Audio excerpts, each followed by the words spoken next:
Hi there, it's your friend Neighbors Agriculturist, and welcome back to my channel. This particular video is dedicated to Inubai, one of my subscribers and followers. I'm happy about the questions you raised and the comments passed in the last video I made while I did the planting of these yams. There were two things that Inubai raised in the two comments he raised. First was the fact that I am not planting in March, that I'm planting off my normal planting season, and secondly that I don't use manure while planting. uh, Let me start. I will answer the two questions all together, so try and pick the answers as it relates. So at Inubai, once again, thank you for the questions. I do both sack farming and field farming, particularly for yam, so I have experience in the two. And I know for sure that most people plant yam on the field in this part of in Nigeria here, this part of the country. They normally plant around October. They hip in October and plant.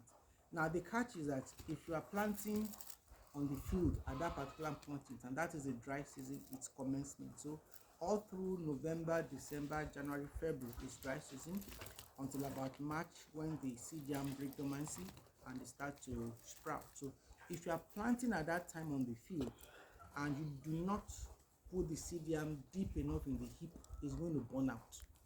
That is one. If you make it a little the hole shallow, and you also don't mulch, it's going to burn out. So from that knowledge, that's why I'm experimenting on this now. It's the first time I'm planting around October, November, to be precise. That is dry season planting.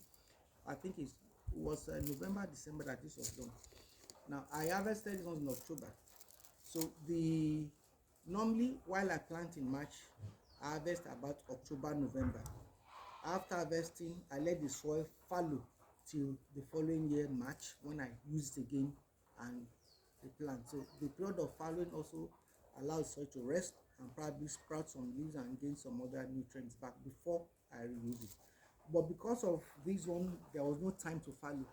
After I harvested this, right, I dumped some poultry manure on this soil for a few weeks before I put them in the soil and use them to plant. Then in planting these ones too, I planted a few centimeters lower than usual when I plant in March, to avoid the seed germs from burning out. And then you can see that I had to mulch it and cover.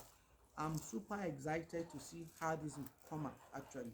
So I know on the field, when you plant like that, it sprouts. The soil, if it's deep enough in the soil, keeps it safe and keeps it okay until it breaks dormancy and starts to sprout. I expect the same result for this. I did something similar for a client not long ago. We planted around October, but the soil we used was fresh soil from the one that was used from the sack, not soil from the premises. So at Inubai, once again, I thank you for the questions. I hope this video answers your questions, and we'll monitor the progress of this as we go along, definitely. And the remaining space I have left here will be used in March to plant, so we can compare the results of the two, planted dry season and planted March. So it shouldn't be a problem really, because the sack, even about this time, are not that hot at the base. It's a bit cool, and the mulching, the depth in the soil, I believe, to keep the seed yam safe until it breaks dormancy and begins to sprout. So once again, thank you very much, and keep practicing agriculture. Bye for now.